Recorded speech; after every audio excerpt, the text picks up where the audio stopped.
Tonight's Beneath the Wrong-Colored Moon. The Voice from Europa by C.W. Boylan. Commander Daniel Mercer had been alone for 19 days when Europa finally filled the forward window. From a distance, the moon had looked almost gentle.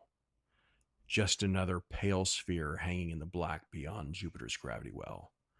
But as the ship slowed and the surface grew larger beneath him, Mercer realized something about the color was wrong. Europa was not white, not the clean white of snow or ice. Its surface carried a faint blue tint threaded with dark veins that stretched across the moon like bruises beneath the skin. Some ran in long branching fractures, others curved in looping patterns that seemed almost deliberate. Mercer studied it through the forward glass. "Beautiful," he murmured. The word felt slightly dishonest. Behind him, the fusion drive hummed steadily, maintaining a constant 1G acceleration that had carried him across the outer solar system.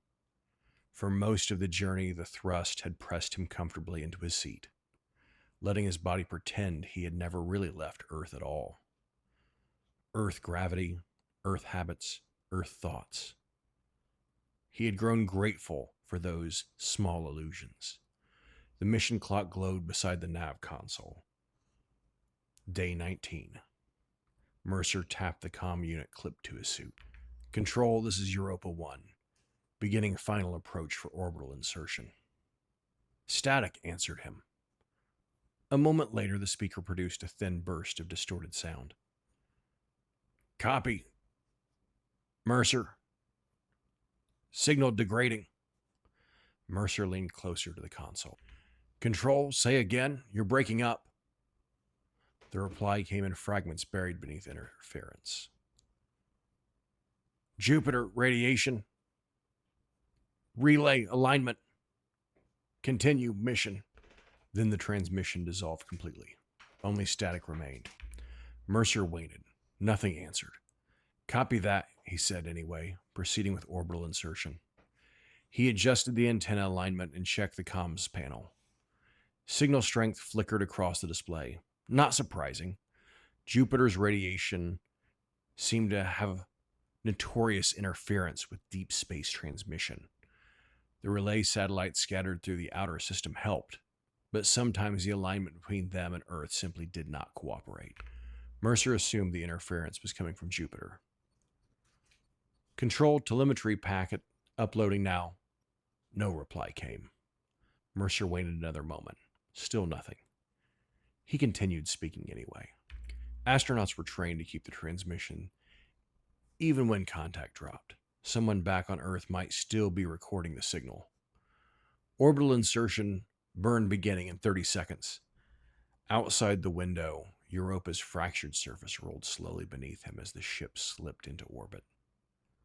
For a brief moment, the static thinned, and Mercer thought he heard something through the noise. A voice, perhaps? But the sound faded before it formed words. The interference returned stronger than before. Mercer shrugged and continued his checklist. "Control, Europa orbit confirmed. Preparing descent." The comm unit remained silent. The landing itself was smoother than he expected. The cargo modules detached first. The hab descended ahead of him, guided by automated thrusters, and lowered it gentle onto the icy surface hundreds of meters from the drilling coordinates. The drill platform followed next, settling into position with mechanical precision. Mercer's descent capsule touched down last. The landing thrusters roared briefly against the frozen surface before fading into silence. Then there was nothing. No wind, no movement. Just Europa. Mercer sat quietly for several seconds listening to the capsule's cooling system tick and settle. "Well," he said to the empty comms channel, "we made it." He stepped down onto the frozen plane. Europa's gravity was light, barely more than a suggestion beneath his boots. The suit compensators adjusted quickly. Each step carried him farther than expected. Ahead, the hab lights blinked patiently. Waning. Mercer reached the airlock and cycled inside. Warm air filled the chamber. The inner doors opened with a soft hydraulic sigh. "Control, surface operation beginning," he said automatically. The comms unit remained silent. 3 hours later, the station finally felt alive. Power systems hummed through the walls. Oxygen recyclers whispered overhead. Monitors glowed across the control station where Mercer sat reviewing drill telemetry. Outside the window, Europa's blue ice stretched endlessly beneath Jupiter's distant light. Control, initial setup complete. HAB system stable. The speaker cracked softly. Copy, Mercer. Confirm HAB system stable. Mercer nodded. Confirm system stable. The drilling tower stood several hundred meters from the HAB, its tall structure rising from the frozen surface like a mechanical antenna. Hydraulic arms extended, stabilizers bit into the ice. Then the drill head descended. At first, the motion was smooth. Then Mercer felt a faint vibration through the station floor. He sat still for a moment. The station hummed quietly around him. Control, drill penetration confirmed. Copy, continue drilling. Mercer leaned toward the console.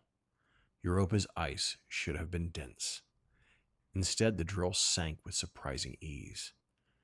How deep are we expecting before sub-force water signatures? He asked. Continue drilling. Telemetry stable. Outside the window, the frozen plain remained perfectly still. By the third day, a routine had settled into place. Wake, check life support, monitor drill telemetry, transmit updates to control. The structure helped. Isolation was easier when the hours had purpose. Still, small things began to bother him. The external cameras, for example. Every so often, Mercer noticed something strange. A rock formation near the drill tower looked slightly different. Not moved exactly, just slightly out of alignment with the earlier image. Mercer stared at the feed a moment longer. Nothing moved. The frozen plain outside the HAB remained perfectly still. Eventually, he turned back to his work. The night the drill struck something. The sound echoed faintly through the station structure. A dull metallic knock. Mercer sat upright. Control? Drill just hit resistance. Telemetry flooded the console. Depth 312 meters, rotating, slowing. Mercer studied the data. Possible subsurface activity? Maybe it's a subsurface cavity. The words sounded oddly loud in the empty station. The speaker crackled. Copy, continue operations. Mercer leaned back slowly. Control? Once the HAB checks finish, we should be ready for the expedition crew. A pause of static. Understood. Confirm station readiness. Mercer smiled faintly. Yeah, he said. Once the systems finish cycling, we should be ready for them. Later, standing beside the window, Mercer watched the drill tower turning slowly against the endless blue ice. Control, he said. If the cruise ship launched on schedule, they should reach Europa in a couple hours. The speaker crackled again. Copy, Mercer. Confirm station readiness. Mercer laughed softly. Will do. The next hour passed in a blur. Mercer checked HAB systems twice. Oxygen recyclers, thermal regulators, food stores. He stepped outside briefly to inspect the landing zone. Europa's frozen plain stretched endlessly beneath Jupiter's distant glow. For a moment, Mercer thought the shadows across the ice had shifted. When he looked again, the surface was perfectly still. Back inside, Mercer hurried through the corridors preparing equipment. Control, final systems checks underway. Copy, continue preparation. Mercer reached the comm unit clipped to his suit, then hesitated. The airlock controls required both hands. He unclipped the radio and set it on the control station. Be right back, Control. Copy. Mercer left the room. The corridor lights brightened automatically as he entered the airlock chamber. Frost clung to the outer seals, where the cold of Europa pressed against the metal hull. Mercer began cycling the hatch systems. Diagnostics scrolled across the panel. Outer seal integrity confirmed. Pressure equalization ready. external access enabled. He paused only a moment. After weeks alone on Europa, the thought of hearing another human voice inside the station filled him with a sudden relief. Mercer pressed the final control. The outer hatch locks disengaged with a heavy mechanical thud. The sound echoed through the empty corridor. Mercer smiled.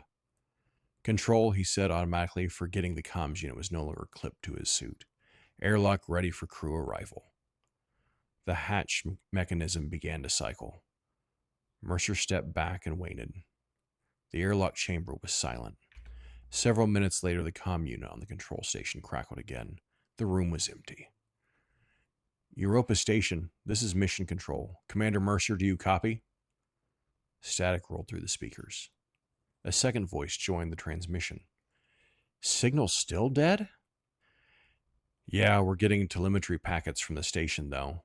Papers rustled somewhere far away on Earth. Life support looks stable. Power systems are online. Airlock cycling just registered on the station sensor. So he's still following procedure. Looks like it. A pause. Radiation interference must be worse than we thought. Jupiter's magnetosphere can do some strange things to long-distance comms. Think he can hear us? Hard to say. Well, the good news is the station appears fully operational. If Mercer's already preparing the airlocks, he's probably expecting the next team. So we move up the launch? Yeah, I'll notify Europa expedition crew. Their ship carries the stronger communications array anyway. Once they arrive, we should be able to reestablish contact with the station. Good. Let's hope Mercer's ready to greet them. The transmission ended. Out on the frozen plain beneath Jupiter's distant light, the airlock hatch of Europa Station stood unlocked. Beside the outer door, a small green indicator glowed steadily, alone in the darkness.